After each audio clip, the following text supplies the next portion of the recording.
मेरे YouTube channel school tuition गुरुजी में। बच्चों, पिछली वाली वर्कशीट में हमने जो वर्कशीट थी आपकी चैप्टर 12 से रिलेटेड वो की थी, जिसमें हमने आपका चैप्टर 12 यानी कि करंट एंड इलेक्ट्रिसिटी जो था यानी विद्युत एवं उसका परिपत्र वो कंप्लीट किए थे उसकी 2 वर्कशीट के थ्रू। अब जो बची हुई 2 वर्कशीट है उसके थ्रू हम पूरा चैप्टर कंप्लीट करने की कोशिश करेंगे बच्चों। तो बच्चों, आज हम करने वाले हैं वर्कशीट नंबर 21 और 21। ठीक है बच्चों, 20 और 21 करेंगे। इसमें सबसे पहली चीज़ है बच्चों, इलेक्ट्रिक फ्यूज के बारे में, विद्युत फ्यूज के बारे में पढ़ना है बच्चों। तो होता क्या है बच्चों, सबसे पहले समझ लीजिए विद्युत फ्यूज क्या काम करता है। पहले चीज़ों को पढ़ने से पहले समझ लेना जरूरी है। विद्युत फ्यूज क्या होता है कि जब कई बार हमारे यहाँ घरों में करंट ज़्यादा आ जाता है, या क्या कहते हैं, विद्युत करंट ज़्यादा आ जाता है, तो वो पूरे उपकरण को यानी कि पूरे इक्विपमेंट को नुकसान पहुंचा सकता है। उससे बचने के लिए उसमें एक छोटा सा फ्यूज लगाया जाता है। फ्यूज क्या करता है, सर्किट को ब्रेक कर देता है और जो पूरा इक्विपमेंट है उसे जलने से बचाता है। ये मेन काम होता है उसका, फ्यूज का। अब जरा फ्यूज के बारे में पढ़ लेते हैं। When a large amount of electricity pass through a fuse it gets burn and break the and thus stops the flow of excess current in the electric circuit.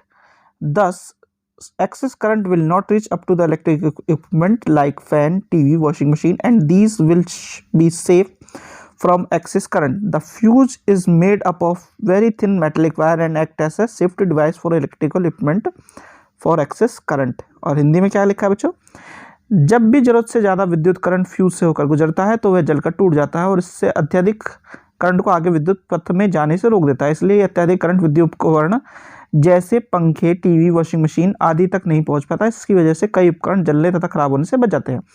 Fuse एक पतले धातु के तार का बना होता है और एक सुरक्षा उपकरण के रूप में विद्युत उपकरणों को अत्यधिक करंट के प्रभाव से बचाता है। यानी कि जो मैंने बताया आपको कि फ्यूज क्या है, जब कोई भी आप इक्विपमेंट बिजली का चला रहे होते हैं उसमें एक फ्यूज लगा होता है। कारण होता है कि कई बार बिजली कम ज़्यादा जाती है, तो ज़्यादा आने पे वो क्या करेगा, वो जो तार है उसका तार टूट जाएगा। उसके अंदर एक तार जैसा होता है बच्चों, वो क्या होता है, इस तरह का आपका तार होता है। इस तरह की एक ट्यूब होती है, अगर कभी ध्यान से देखोगे आप बिजली वालों के पास जा करके, या कभी फ्यूज निकले आपका, इस तरह की एक ग्लास की ट्यूब होती है और उसमें एक छोटा सा पतला सा तार होता है इस तरह का। इसे हम बोलते हैं फ्यूज, विद्युत फ्यूज जो बोलते हैं, ये इलेक्ट्रिकल फ्यूज जो बोलते हैं। तो होता क्या है, जब करंट ज़्यादा आता है तो ये क्या हो जाता है, ये बीच में से टूट जाता है। जैसे फिलामेंट टूट जाता है ना आपका, वैसे ही ये भी टूट जाता है। और जब ये टूट जाता है क्या होता है बच्चों, तो बिजली आगे नहीं बढ़ पाती। तो जो विद्युत तेज आ रही है, करंट जो ज़्यादा तेज आ रहा है, वो क्या करता है, जो कोई भी उपकरण आपका लगा हुआ है, इक्विपमेंट लगा हुआ है, उसे नुकसान नहीं पहुंचाता। जैसे पंखा, टीवी, वॉशिंग मशीन आदि को नुकसान नहीं पहुंचाता। अब इसमें क्या है बच्चों, आपको एक एक्टिविटी दी हुई है। एक्टिविटी क्या कहती है बच्चों कि let us see the below picture of 2 bulbs and try to find out which of the given bulb is fused and why. दिए गए चित्र में बताइए कि कौन सा बल्ब फ्यूज्ड है और क्यों। तो बच्चों, जब हम देखेंगे दोनों बल्ब को, बल्ब ए और बी, तो एक में आपको तो तार लगे हुए नीचे दिखाई देंगे, ठीक है, और दूसरे में क्या, टूटा हुआ दिखाई देगा तार, ठीक है। तो ये क्या बता रहा है कि बल्ब ए फ्यूज है और बल्ब बी सही है, ठीक है बच्चों। चलिए, अब इसमें क्या संकेत दिया हुआ, एक संकेत भी दिया हुआ था आपको, हिंट, लेकिन हमें पता है हिंट की जरूरत नहीं है हमें, क्योंकि any bulb becomes fused whenever its metallic filament made up of tungsten get burned or broken due to excess electric current and thus no electric current can pass through between its two terminals. This will stop the bulb to grow and to give light. Fuse bulb का मतलब, तो बच्चों इसमें संकेत में क्या दिया हुआ है कि फ्यूज बल्ब का मतलब है कि बल्ब के तंतु का खंडित होना।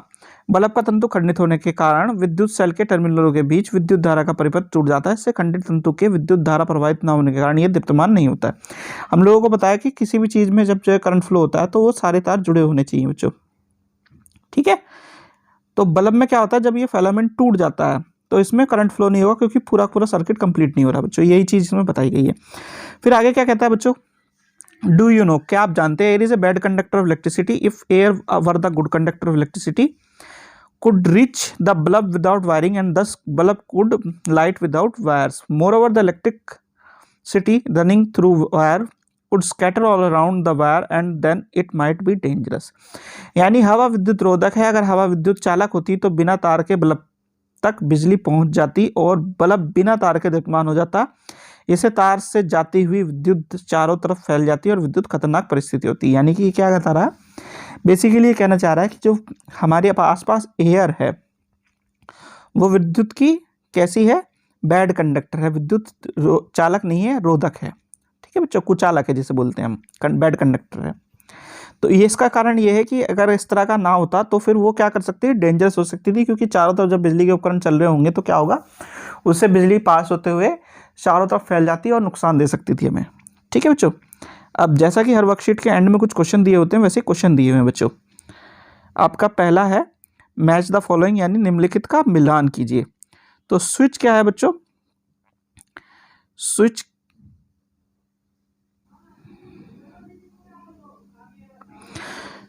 सबसे पहले देखते हैं बच्चों स्विच क्या है बच्चों, इट आइदर ब्रेक्स और कंप्लीट द सर्किट। ठीक है, स्विच क्या है, एक सरल युक्ति जो कि विद्युत परिपथ का जोड़ या तोड़ सकती है। ठीक है बच्चों, फिर आपका फिलामेंट क्या करता है, glows when electricity pass on it. Filament क्योंकि किसमें होता है, आपका आपके बल्ब में होता है। ठीक है बच्चों, फिर है इंसुलेटर क्या करता है बच्चों, does not allow electricity to pass, अपने अंदर से इलेक्ट्रिसिटी को पास नहीं होने देता है। ठीक है, विद्युत रोधक अपने अंदर से विद्युत धारा को प्रवाहित नहीं होने देता है।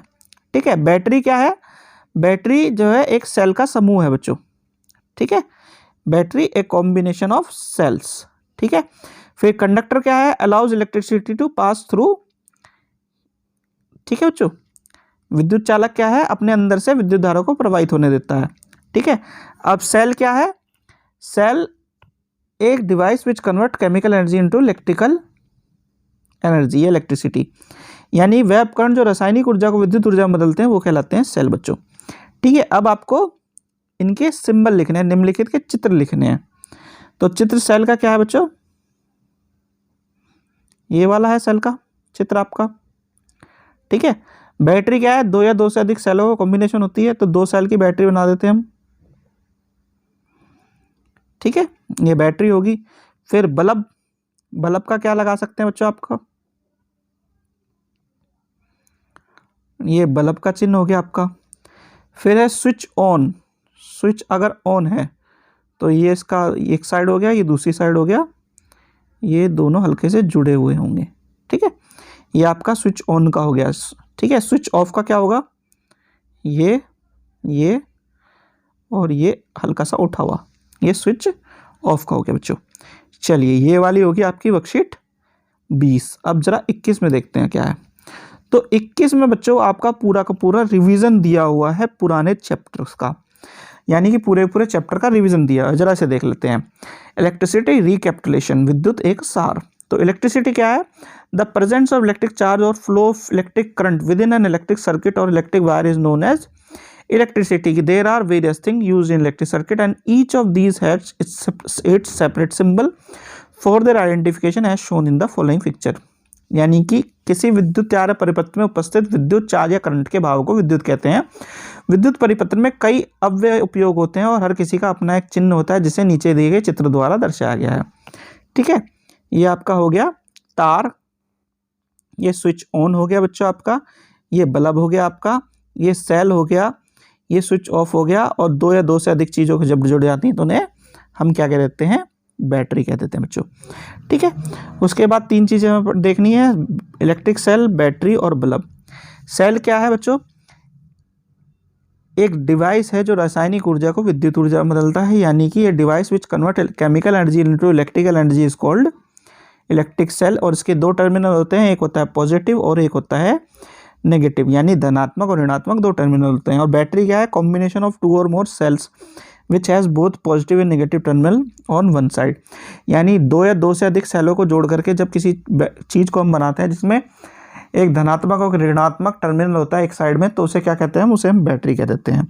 फिर है बल्ब क्या है, device which convert electrical energy into light energy, यानी कि विद्युत ऊर्जा को प्रकाश ऊर्जा में बदलने का एक डिवाइस है, उसे क्या कहते हैं? विद्युत बल्ब कहते हैं बच्चों। इसमें एक तंतु होता है जिसे हम टंगस्टन, जो टंगस्टन का बना होता है और अंदर आर्गन गैस भरी होती है ताकि वो आसानी से काम कर सके बच्चों। उसके बाद क्या बताया बच्चों? उसके बाद बताया है इसने इलेक्ट्रिक सर्किट के बारे में, यानी विद्युत परिपत्र के बारे में। विद्युत परिपत्र क्या है? एक रास्ता जिससे करंट का फ्लो होता है, इलेक्ट्रिसिटी का फ्लो होता है। अब फ्लो कैसा होता है बच्चों? पॉजिटिव टर्मिनल से नेगेटिव टर्मिनल की तरफ को फ्लो होता है, यानी कि धनात्मक से ऋणात्मक की तरफ को होता है। विद्युत परिपत्र को कंट्रोल करने के लिए हम इलेक्ट्रिक स्विच का इस्तेमाल कर सकते हैं, जिससे ऑन और ऑफ से हम विद्युत के उपकरणों को चेक कर सकते हैं या फिर चला सकते हैं, बंद कर सकते हैं। ठीक है। फिर एक आता है कंडक्टर, विद्युत का चालक। वह पदार्थ जो अपने अंदर से विद्युत धारा को प्रवाह होने देते हैं वो क्या कहलाते हैं? कंडक्टर कहलाते हैं। Material that allows electric current to pass through it, वो कहलाते हैं कंडक्टर। और जो अपने अंदर से विद्युत धारा को प्रवाह नहीं होने देते, the materials that doesn't allow to electric current to pass through it is called insulator, या विद्युत रोधक बच्चों। इनके उदाहरण दिए हुए आपके मेटल्स और नॉन मेटल्स में। ठीक है। उसके बाद आता है बच्चों इलेक्ट्रिकल फ्यूज। इलेक्ट्रिकल फ्यूज अभी हमने थोड़ी देर पहले पढ़ा था। इलेक्ट्रिकल फ्यूज क्या होता है? जब कोई बड़ी अमाउंट में इलेक्ट्रिसिटी अपने किसी डिवाइस में जाने वाली होती है तो उस डिवाइस को बचाने के लिए एक छोटा सा डिवाइस लगाया जाता है, उसे हम कहते हैं फ्यूज। फ्यूज क्या करता है? ज़्यादा इलेक्ट्रिक करंट जब आता है तो अत्यधिक इलेक्ट्रिक करंट के आने पर वो विद्युत परिपथ से पूरा पूरा टूट जाता है, यानी कि उसका जो तार होता है उसके अंदर जो फिलामेंट होता है वो टूट जाता है और वो क्या करता है? पूरे पूरे डिवाइस को बचा लेता है जलने से या ख़राब होने से बच्चों। इसे हम फ्यूज कहते हैं। ठीक है। और एक बल्ब कब फ्यूज होता है? जब उसमें जो फिलामेंट है, अंदर का तार है, वो टूट जाता है, टंगस्टन का तार, तो वो विद्युत बल्ब फ्यूज हो जाता है। ठीक है बच्चों, तो वो जलना बंद हो जाता है। ठीक है। तो आपके पूरे चैप्टर में बच्चों ये चीज़ें थी। एक चीज़ जो बची है आपकी वो है एनसीईआरटी के क्वेश्चंस। कुछ टाइम में आपको एनसीईआरटी के क्वेश्चंस भी सॉल्यूशन के साथ मिलेंगे, यानी कि मैं आपको सॉल्व कराऊंगा और आपको समझाऊंगा बच्चों। ठीक है। आशा करता हूँ आपको वीडियो अच्छी लगी होगी। वीडियो अच्छी लगी हो तो चैनल को सब्सक्राइब करें, वीडियो को लाइक करें, शेयर करें। Thank you.